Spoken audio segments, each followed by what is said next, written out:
လေရင်တစည်းတဲကိုပဲအချိန်200ကျော်အပြန်လန်းစီးပြီးကျွန်တော်ကိုပြန်တွေ့ဖို့ကြိုးစားနေတဲ့မိန်းမတစ်ယောက်ရှိခဲ့တယ်။အဲ့ဒီမိန်းမကတော့ကျွန်တော်ရဲ့ ex လူယူရန်ဒါပေမဲ့သူမမသိခဲ့တာတခုရှိတယ်။သူမကငွေကြေးချမ်းသာတဲ့သူနောက်လိုက်ပြီးကျွန်တော်ကိုထားခဲ့တဲ့နေ့ကစပြီးကျွန်တော်ဟာအချစ်ကိုမယုံတော့တဲ့ငွေကိုပဲယုံတဲ့အေးဆက်သွေးအေးစီးပွားရေးသမားတစ်ယောက်ဖြစ်သွားခဲ့တာပဲ။ဒါကြောင့် first class ထဲမှာသူမကိုပြန်တွေ့တဲ့အချိန်ကျွန်တော်စိတ်မနာတော့ဘူး။စဉ်းစားနေတာကတော့ Liu Court ကိုဘယ်ဈေးနဲ့အနည်းဆုံးဝယ်ယူသိမ်းပိုက်ရမလဲဆိုတာပဲ။လူယူရန်ကကျွန်တော်ကိုကြည့်ပြီးတိတ်တိတ်လေးပြုံးလိုက်တယ်။ဒါပေမဲ့နောက်ဆက်ကမှာပဲသူမမျက်လုံးနီလာပြီးတုံရင်သွားတယ်။ဆန်ဖုန်းကြပြီနော်ငါနှစ်တိတိကျွန်တော်တို့မတွေ့ခဲ့တာငါနှစ်တိတိရှိပြီတိုက်ဆိုင်တာပါပဲလို့ကျွန်တော်အေးအေးဆေးဆေးပြောလိုက်တဲ့အချိန်မှာသူမမျက်ရည်တွေတန်းကျလာတယ်မတိုက်ဆိုင်ဘူးငါမင်းကိုငါနှလုံးရှာနေခဲ့တာသူမစကားကြတော့ကျွန်တော်ရေချင်သွားတယ်ဘာလို့လဲဆိုတော့အရင်တုန်းကကျွန်တော်ကိုစင်းရဲသားလို့ပြောပြီးလက်မှတ်ထိုးထားတဲ့ကွာရှင်းစာရွက်ပစ်ချခဲ့သူကသူမကိုယ်တိုင်ပဲမင်းလို artist တယောက်နဲ့ငါအနာဂတ်မဖြုံးနိုင်ဘူးငါ့ကိုကောင်းတဲ့ဘဝပေးနိုင်မလားအဲ့ဒီနေ့ကျွန်တော်ဖိန်းထိန်နှစ်ပုံရောင်းပြီးရထားတဲ့ငွေ3သူမြကိုလက်ထဲဆုပ်ထားရင်အချိန်နဲ့ပေးပါငါအောင်မြောင်လုပ်မယ်လို့တောင်းပန်ခဲ့တယ်ဒါပေမဲ့သူမကရေးခဲ့တယ်ငါအသက်26ရှိပြီမင်းရဲ့3ဆက်စတူရမ်းမီတာရှိတဲ့အခန်းချင်းလေးထဲမှာ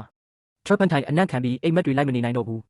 ပြီးတော့ကွာရှင်းစာရွက်ချပြီးမိုးထဲကိုလှည့်ထွက်သွားခဲ့တယ်ကျွန်တော်လိုက်ပြေးခဲ့ပေမဲ့မြင်လိုက်ရတာက luxury car တစ်စီးရဲ့နောက်မီးလင်းပဲအဲ့ဒီညကစပြီးကျွန်တော် brush တွေ paint tube တွေအကုန်ပစ်လိုက်တယ် artist ဆိုတဲ့အိမ်မက်ကိုတက်ပစ်လိုက်ပြီးဒီလောကမှာငွေရှိမှလူရဝင်နေဆိုတာကိုသင်ယူခဲ့တယ်9နှစ်အတွင်းကျွန်တော်အိတ်ချိန်4နာရီတောင်မပြည့်ခဲ့ဘူးနေ့ညမရွေးအလုပ်လုပ်ပြီးအောက်ဆုံးဘဝကနေလူတိုင်းလေးစားရတဲ့နေရာထိတက်လာခဲ့တယ်အခုတော့ကျွန်တော်ဘဝကိုဖျက်ခဲ့တဲ့မိမကမျက်ရည်တွေနဲ့မင်းကိုငါနှစ်ရှာနေခဲ့တယ်လို့ပြောနေတယ်အတိတ်ကိစ္စတွေပြန်မပြောနဲ့တော့မင်းဘဝမင်းနေငါဘဝငါနေမယ်ကျွန်တော်ကတပိတ်ပြီး headphone တက်လိုက်တယ် heavy metal တန်တွေကအရာအလုံးကိုဖုံးလွှမ်းသွားတယ်ဒါပေမဲ့သူမရဲ့မျက်လုံးတွေကတော့ကျွန်တော်ဘောကမခွာသေးဘူးအဲ့ဒီအချိန်မှာသူမဘေးကယောက်ျားတစ်ယောက်အတန်ထွက်လာတယ်ယူရန်အဆင်ပြေရဲ့လားကျွန်တော်လက်က mouse ကိုမတိလိုက်ပဲချုပ်ကင်တင်သွားတယ်ဟုတ်တာပေါ့ငါနှစ်ကြာသွားပြီဆိုတော့သူမဘေးမှာလူအစ်စ်ရှိနေပြီပေါ့Lian City International Airport ကိုဆင်းသက်ပြီးတာနဲ့ကျွန်တော်အရင်ဆုံးထွက်လာခဲ့တယ်။ Arrival gate မှာ assistant ဖြစ်တဲ့ချုံရှုကစောင့်နေပြီးသား။ Mr. Lee ကအဆင်သင့်ပါ။ Liu Court ဥက္ကဋ္ဌနဲ့ General Manager ကနိုင်ဝက်အတွင်းရောက်လာပါလိမ့်မယ်။ကျွန်တော်ခေါင်းနှိပ်လိုက်တယ်။ Airport အပြင်ဘက်မှာတော့အနက်ရောင်မဲဘက်တစ်စီးကတိတ်တိတ်လေးစောင့်နေပြီးသားဖြစ်နေတယ်